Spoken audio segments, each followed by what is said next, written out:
تعالیٰ انسان اور جنات کو اپنی عبادت کے لیے پیدا فرمایا ہے، اس کا ارشاد اللہ تعالیٰ نے قرآن میں بھی فرمایا۔ اس کا مفہوم و خلاصہ ہے کہ بے شک ہم نے انسان اور جنات کو اپنی عبادت کے لیے پیدا فرمایا، تو ہمارا جو زندگی ہے مختصراً زندگی جو ہے ہماری یہاں دنیا کی حد تک کی ہمیں اس لیے دی گئی ہے کہ ہم اس زندگی میں رہ کر آخرت کی زندگی کو بنائیں، آخرت کی کامیابی کو حاصل کریں، اللہ کی رضا کو تلاش کریں۔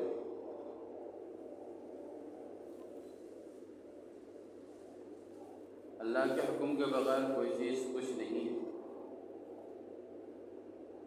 ہر چیز کا کرتا دھرتا اللہ ہے۔ تو زندگی مختصر ہے، لیکن اسی مختصر سے زندگی میں دنیا بھی بنانا ہے، ہم کو آخرت بھی بنانا ہے۔ چنانچہ دعا بھی جب کرتے ہیں، اکثر نماز کے بعد بھی دعا کرتے ہیں، تقریباً لوگ کو یہ دعا یاد ہے، ربنا آتینا فی الدنیا حسنۃ وفی الآخرۃ حسنۃ وقنا عذاب النار۔ اے ہمارے رب ہمیں عطا فرما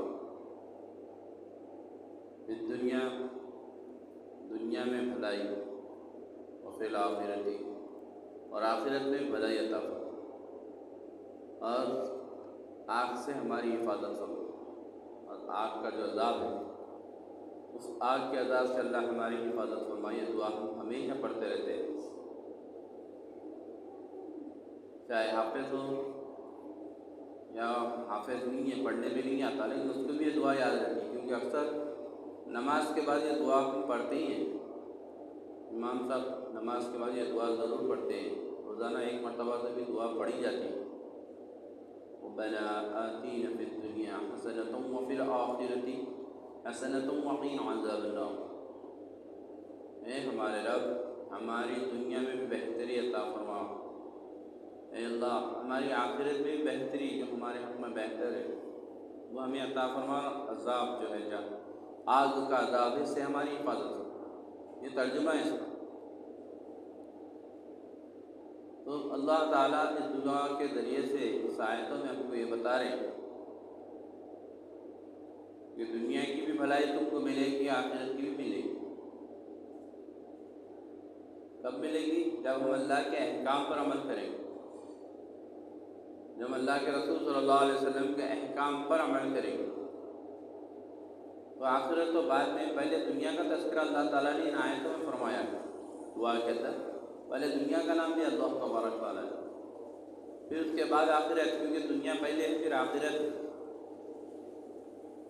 تو اللہ فرما رہے ہیں، آپ قرآن کا پورا ترجمہ پڑھیں گے، قرآن کا اصل جو مقصد ہے، ہدایت جس کے ذریعے سے دی جاتی ہے قرآن، اس کا مقصد یہی ہے کہ بندہ جب اللہ کے احکام پر چلے گا، اللہ کی مان کر دنیا میں چلے گا، تو اللہ تعالیٰ اس کو دنیا میں بھی کامیاب کریں گے اور آخرت میں بھی کامیاب کریں گے، بشرطے کہ بندہ جو ہے وہ اللہ پر ایمان لانا ہے اور اللہ کے حکموں پر اس کو چلنا ہے۔ اگر وہ نہیں چلے گا تو پھر دوسرا پہلو یہی ہے کہ جب تم اللہ کے حکموں پر نہیں چلو گے، اپنی من چاہی چلاؤ گے، تو پھر تمہاری سب سے پہلے دنیا بھی خراب ہوگی اور آخرت بھی خراب ہوگی، پھر آخرت میں تمہارے کو دردناک عذابیں دی جائیں گی۔ آپ قرآن اٹھا کے پڑھیں گے نا، سارا مقصد یہی ہے قرآن کا، جو واقعات بھی بیان کیے گئے ہیں ہماری عبرت کے لیے۔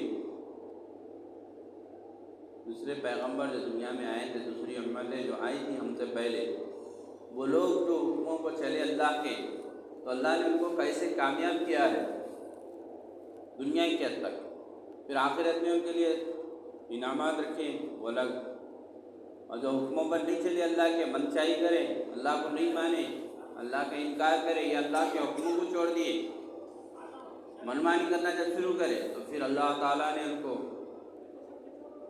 قیامت تک آنے والی انسانیت کے لیے عبرت کا نمونہ بنا دیا۔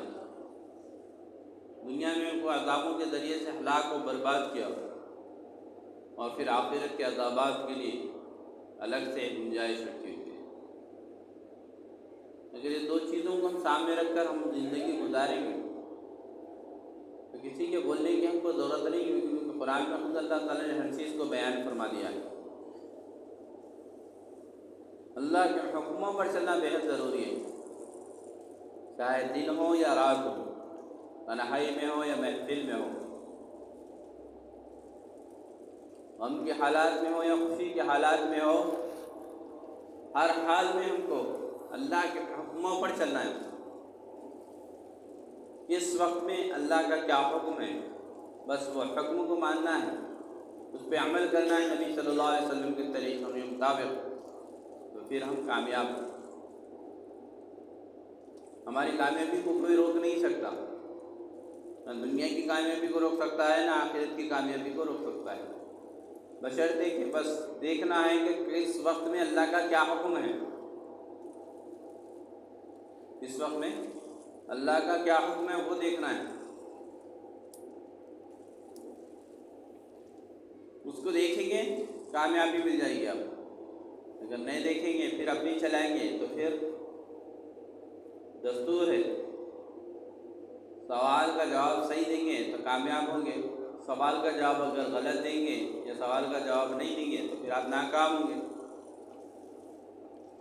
امتحان ہے، دنیا امتحان کی جگہ ہے، یہ ہم کو آرام کرنے کے لیے نہیں دی گئی ہے، اصل تو ہماری آخرت ہے، ہم کو آخرت میں کامیابی ملنا ہے، فوز عظیم، بہترین کامیابی، بڑی کامیابی جو ہے وہ آخرت کی ہے، یہ کچھ بھی نہیں ہے دنیا کا مسئلہ، وقتی ہے یہ، کب کس کے ساتھ کیا ہو جائے پتہ نہیں چلا، کب کس کے ساتھ کیا نہ ہونی ہو جائے پتہ نہیں چلے گا، ابھی ہیں، ابھی تھوڑی دیر میں کیا ہوگا اللہ ہی بہتر جانتا ہے۔ بے بھروسہ زندگی ہے، حالات جو ہے وہ بے بھروسہ ہے، ابھی اچھے حالات ہیں ہمارے ساتھ میں، لیکن تھوڑی دیر کے بعد میں حالات بگڑ سکتے ہیں ہمارے، ابھی کامیابی میں ہے، پلٹ کے ناکامی مل سکتی ہے، ابھی زندگی ہے، پل بھر میں موت آ سکتی ہے۔ دنیا کی زندگی کیا، پانی کے اوپر جو بلبلے ہوتے ہیں وہ زندگی کب پھٹ جائے پتہ نہیں، اتنا بڑا بلب آ گیا پانی کے اوپر، اور کب پھٹتا ہو پتہ نہیں، دیکھ رہے ہیں، ہم آنکھوں سے دیکھ رہے ہیں اپنے، کب کیسے کیا ہو جاتا ہے، خوشیوں کے گھر میں ماتم بدل جاتے ہیں، ہوتے ہیں حالات، یہی تو امتحان ہے۔ ہر حال میں اللہ کا حکم پورا ہونا، اللہ کا حکم نہیں ہوگا نہ پھر ہماری ناکامی کو کوئی روک سکتا ہے، نہ خاندان، نہ قبیلہ، نہ اولاد، نہ بیوی بچے، نہ شوہر، کوئی نہیں بچائے گا ہم کو اللہ کے حکم، اللہ کے عذاب سے نہ دنیا میں کوئی بچا سکتا ہے، نہ آخرت میں کوئی بچا سکتا ہے۔ اللہ کا حکم سامنے رکھو، بس کامیابی تمہاری، قدم چومے گی تمہاری کامیابی۔ اللہ کا حکم، نبی صلی اللہ علیہ وسلم کا طریقہ بس آپ سامنے رکھ کر زندگی گزار لو، بس ہو گیا، آپ کامیاب ہو جائیں گے، کوئی روک ہی نہیں سکتا آپ کی سکسیس کو، ساری کائنات مل کے بھی اگر روکنا چاہے تو نہیں روک سکتے، اور اگر آپ اپنی زندگی کو سامنے اللہ کے حکموں کو نہیں رکھیں گے تو پھر آپ کی ناکامی کو کوئی نہیں روک سکتا۔ میرے بھائی بزرگوں دوستو، احکام اللہ کے حکموں پر چلنا ہے، اور سب سے بہتر حکم جو اللہ کا ہے، عبادتوں کے اندر سب سے اہم جو عبادت ہے وہ ہے نماز۔ نماز یہ دین کا ستون ہے، دین کا پلر ہے، اسی کے اوپر پورا دار و مدار جمے ہوا ہے دین کا، اسلام کا، اس لیے اس کو الصلاۃ عماد الدین کہا گیا، پلر، فاؤنڈیشن،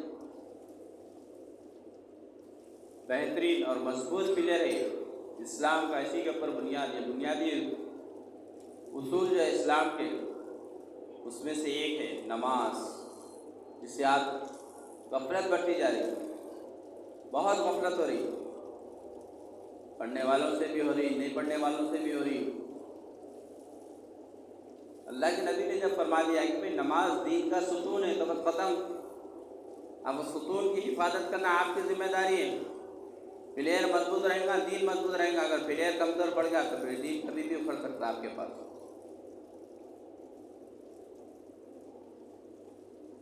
نماز مومن کی معراج ہے فرمائے گا، اس طرح اللہ کے رسول صلی اللہ علیہ وسلم معراج عطا، اللہ کے رسول نے فرمایا اس وقت میں، اے اللہ، اس کا مفہوم خلاصہ ہے، اللہ میری تو معراج ہو گئی، میری امت کی معراج، تو حکم یہی ہوا الصلاۃ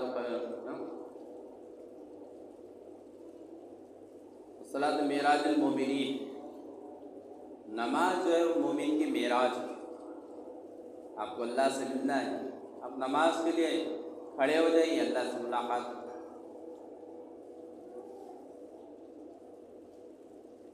نماز کو چھوڑیں گے سب سے چھوٹ جائے گی۔ نماز ایسی چیز ہے کہ انسان کی روح کو مضبوطی عطا فرماتی ہے۔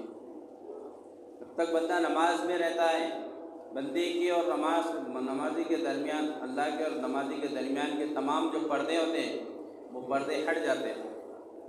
اللہ کی توجہ، اللہ کی رحمت جو ہے براہ راست نمازی کے اوپر پڑتی ہے۔ اس سے نماز سے غفلت دین کا بہت بڑا نقصان ہے۔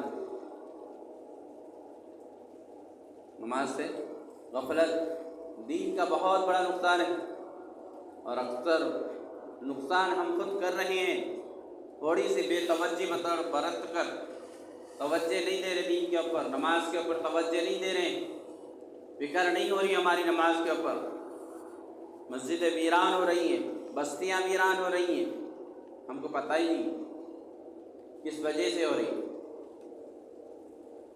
مسجدیں ویران ہو رہی ہیں، نماز بستیوں کے بستیاں ویران ہو رہے ہیں، ہم کو فکر نہیں ہے۔ ہم کو فکر ہے تو صرف اپنے کاروبار کو جمانے، اپنے گھر بار کو سنبھالنے، اپنی جو ذمہ داریاں اس کو نبھانے کی فکر میں لگے۔ اصل ذمہ داری جو نماز کی ہے، تم بھی مومن ہو، تم ایمان والے ہو، تم کلمہ پڑھنے والے ہو، لا الہ الا اللہ محمد رسول اللہ صلی اللہ علیہ وسلم، تم مومن بھی ہو، مسلمان بھی ہو، ایمان والے بھی ہو، اور نماز بھی چھوڑتے ہو، یہ کیسی مسلمانیت ہے آپ کی؟ مومن ہو کہ تم سے نماز چھوڑتی ہے، کیسی مومنیت ہے آپ کی؟ آپ اللہ کے بندے ہو کر، اللہ کو اپنا رب مان کر بھی اللہ کے حکم کو چھوڑتے ہو، یہ کیسی بندگی ہے تمہاری؟ تھوڑا سا کام آ گیا، تھوڑی سی ٹینشن میں آ گئے، تھوڑا سا مصروفی ہو گئے، نماز ہم سے چھوٹ رہی ہے۔ وہ مصروفیت کے اندر جب بندہ نماز پڑھتا ہے تو اس کے اندر آسانیاں پیدا ہوتی ہیں۔ تکلیفوں کے اندر جب بندہ نماز پڑھتا ہے، اللہ کے سامنے جھکتا ہے تو اس کی تکلیفوں کو اللہ دور فرماتا ہے۔ بے چینی کے اندر جب بندہ نماز پڑھتا ہے، اللہ کے سامنے جھکتا ہے، اللہ اس کی بے چینی کو دور فرماتے ہیں، سکون عطا فرماتے ہیں۔ اور یہ چپ ایسے ہی نہیں بول رہے آپ خود اس کا تجربہ کر سکتے ہیں، دیکھیے کبھی کوئی مصیبت ہے، کوئی پریشانی ہے، آپ نماز پڑھ کے دیکھیے کتنا سکون ملتا آپ کو۔ آپ کے جسم میں تھکاوٹ ہے، آپ نماز پڑھیے کیسا سکون ملتا آپ دیکھیے۔ میرے بھائی، نماز سے غفلت مت برتیں۔ حدیث میں بیان کیا گیا، صبح کے وقت کا سونا رزق کو روکتا ہے۔ بس آپ نماز نہیں پڑھیں گے فجر کی، آپ کے رزق میں کوئی برکت دے ہی نہیں سکتا، آپ کے رزق میں کوئی برکت نہیں دے سکتا۔ کوئی کاروبار بڑے سے بڑا فاؤنڈیشن ہے آپ کا، بزنس امپائر پورا کھڑا ہوا ہے آپ کا، لیکن اس کے اندر برکت نہیں مل سکتی آپ کو، کیونکہ حدیث ہے صبح کے وقت کا سونا رزق کو روکتا ہے، آپ کی روزی کو روک دیتا ہے، یعنی آپ کی روزی کے اندر برکت ختم کر دی جاتی ہے، نقصان ہوتا آپ کہاں سے آ رہا مال، کہاں جا رہا پتہ ہی نہیں چلتا۔ حدیث اللہ کے نبی نے فرمایا، حدیث میں یہ بھی بیان کیا ہے، جو فجر کی نماز پڑھ کر بازار جاتا ہے، اس کے ہاتھ میں ایمان کا جھنڈا ہوتا ہے، اور جو بنا نماز پڑھے گے بازار جاتا ہے، اس کے ہاتھ میں شیطان کا جھنڈا ہوتا ہے۔ یہ حدیث اللہ کے نبی نے فرمائی ہے، آپ جانتے ہیں، پھر بھی آپ سے نماز فجر چھٹ رہی ہے، کل اللہ کے سامنے جب پیشی ہوگی تو آپ کیا جواب دو گے اللہ کو؟ آپ کوسا جھنڈا لے کے سارا دن پھر رہے ہیں؟ دیکھیے، آپ خود غور کیجئے، آپ خود غور کیجئے اپنے آپ میں کہ روزانہ آپ صبح جب اٹھ رہے ہیں، پوری دنیا پھر رہے ہیں، جھنڈا کس کا ہاتھ میں لے کے پھر رہے ہیں آپ؟ شیطان کا جھنڈا لے کر پھر رہے ہیں آپ۔ یہ حدیث میں ہے، میں نہیں کہہ رہا ہوں، اللہ کے نبی نے فرمایا۔ جو فجر کی نماز پڑھ کر بازار جاتا ہے، اس کے ہاتھ میں ایمان کا جھنڈا ہوتا ہے، جو بنا نماز پڑھے بازار جاتا ہے، اس کے ہاتھ میں شیطان کا جھنڈا ہوتا ہے۔ اس لیے نماز کا خاص اہتمام، اور خاص طور سے فجر کی نماز کا خاص اہتمام۔ یہ فجر کی نماز بندہ پڑھتا ہے، حشاش بشاش ہو جاتا ہے، بڑی بہترین خیر اس کو نصیب ہو جاتی ہے۔ اور اگر فجر کی نماز چھوڑے بغیر، نماز پڑھے بغیر جب باہر نکلتا ہے تو ایک دم سست کاہل سا ہو جاتا ہے، اور بہت بڑی خیر سے محروم ہو جاتا ہے۔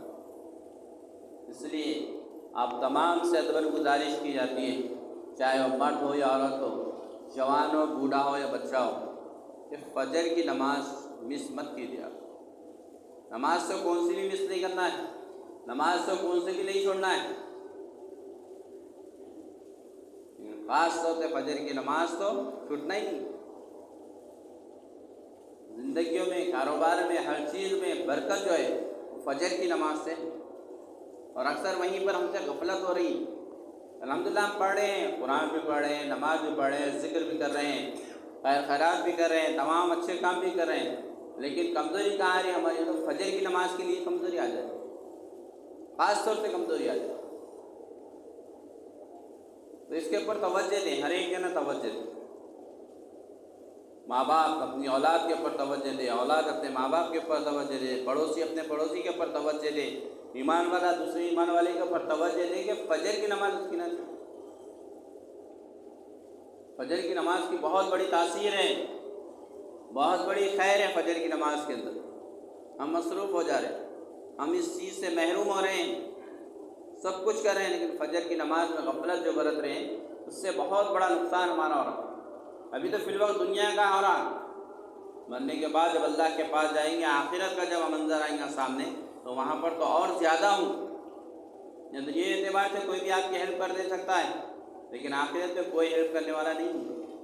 کسی کے پاس چلے جائیں گے، ایک نیکی کو ترسیں گے تو کوئی نہیں دے گا، یہاں تو بھی بھیک میں کوئی دے دے گا، بھیک ایک ٹائم کا کھانا کھلا دیا، کپڑے نہیں گئے تو کوئی دے دے گا کسی کے نام پہ سلا کے تمہارے۔ لیکن آخرت میں کیا ہوگا؟ آخرت میں کون نیکی دے گا آپ کو؟ کوئی نہیں دے سکتا۔ اس لیے نماز کا خاص اہتمام، اور خاص طور سے فجر کی نماز کا اہتمام کریں۔ ہمارے بچوں کو اٹھائے فجر میں، صحت بنتی ہے، جسمانی صحت، تندرستی جو ہے نا، فجر کی نماز ہو سکے تو فجر سے پہلے اٹھیے، تہجد کا اہتمام کیجیے، ولایت اللہ آپ کو نصیب کرے گا، یعنی آپ کو ولی بنائے گا اللہ اپنا، تہجد کی نماز پڑھنے والا۔ اس کے لیے پہلے فجر پڑھنا شروع کریں، انشاءاللہ اللہ اور ہم کو توفیق دے گا تو ہم بھی تہجد پڑھنے والے بھی بنیں۔